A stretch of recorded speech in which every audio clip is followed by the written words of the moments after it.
Hi friends, அஸ்ஸலாமு அலைக்கும். இன்றைக்கி கேரளா டிஷ் மீன் பொழிச்சு எப்படி செய்யலாம் பார்க்கலாம். இது நம்ம ஊரில் வாழையில மீன் சொல்லுவாங்க. எப்படி செய்யலாம் பார்க்கலாம் வாங்க. இதுக்கு அதிகம் முள் இல்லாத சதப்பற்றான உள்ள மீன் எடுத்துக்காங்க. இது நான் வெலை மீன் எடுத்துருக்கேன். இதை கோடுகள் போட்டு சுத்தம் பண்ணி வச்சுக்கலாம். இதுக்கு நம்ம மசாலா ரெடி பண்ணிடலாம். 1.5 ஸ்பூன் வத்தல் தூள் போட்டுக்காங்க, 1/2 ஸ்பூன் மஞ்சள் தூள், 1 ஸ்பூன் மிளகுத்தூள் போட்டுக்காங்க. மீனுக்கு தகுந்த மாதிரி உப்பு சேர்த்து முதல்ல மசாலாக்களை கலக்கி விட்டுக்கலாம்.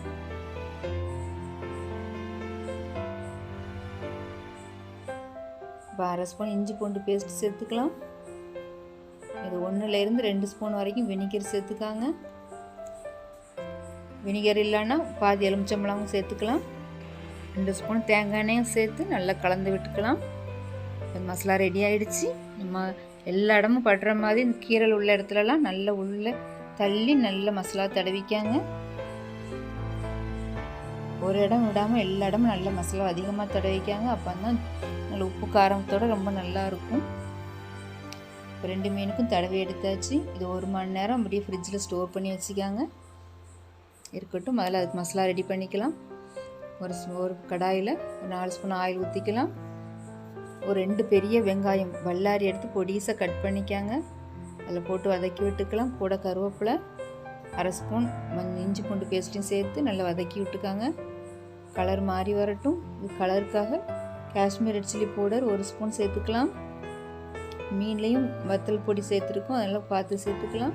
3/4 ஸ்பூன் கரம் மசாலா சேர்த்து நல்லா வதக்கி விட்டுக்காங்க. அந்த எண்ணெயிலேயே நல்லா வதங்கி வரட்டும். மசாலாவோட பச்சை வாசனை போகட்டும்.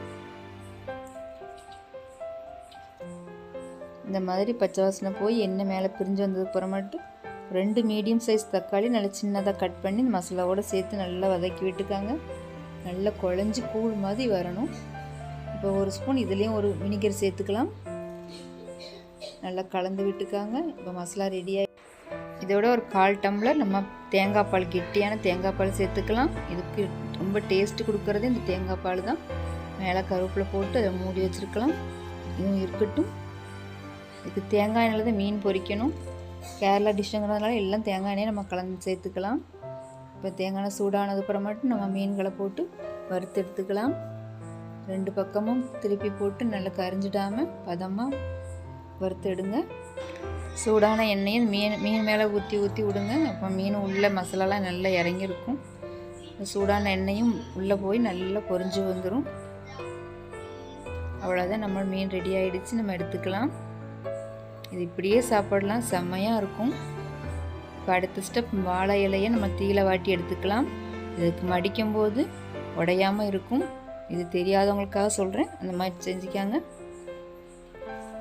இப்போ கீழே ஒரு நூல் அல்லட்ட வாழை நார் வச்சு கெட்டுற அளவுக்கு நம்ம ரெடி பண்ணி வச்சுக்கலாம்.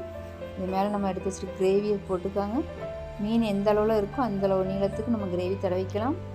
இப்போ மீன் தெரியாத அளவுக்கு அது மேலேயும் கிரேவியை போட்டுக்காங்க. நல்லா ஃபுல்லாக கிரேவியால் கவர் பண்ணிடலாம். அவ்வளோதான். நம்ம மேலே கொஞ்சம் கருவேப்பிலை மேலே வச்சுக்கலாம். கருவேப்பிலை, மல்லி இலை எதுவாக இருந்தாலும் நீங்கள் மேலே போட்டுக்கோங்க. இப்போ மடித்து நம்ம வாழை நார்களால் நம்ம கட்டிக்கலாம்.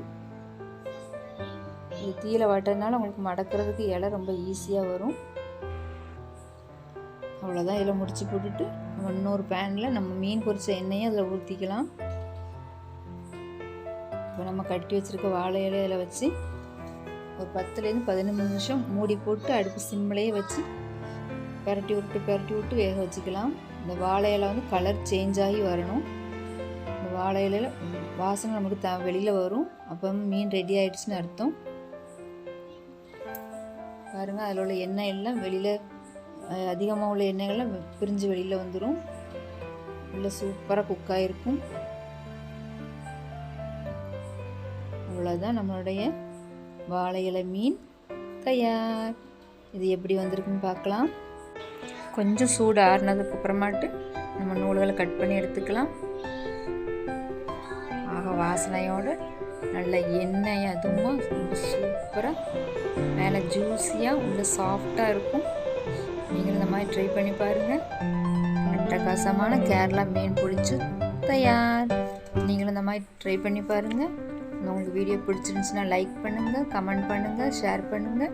நம்ம சேனலை சப்ஸ்கிரைப் பண்ணிக்கோங்க. பக்கத்தில் இருக்க பெல் ஐக்கானையும் கிளிக் பண்ணிக்கோங்க.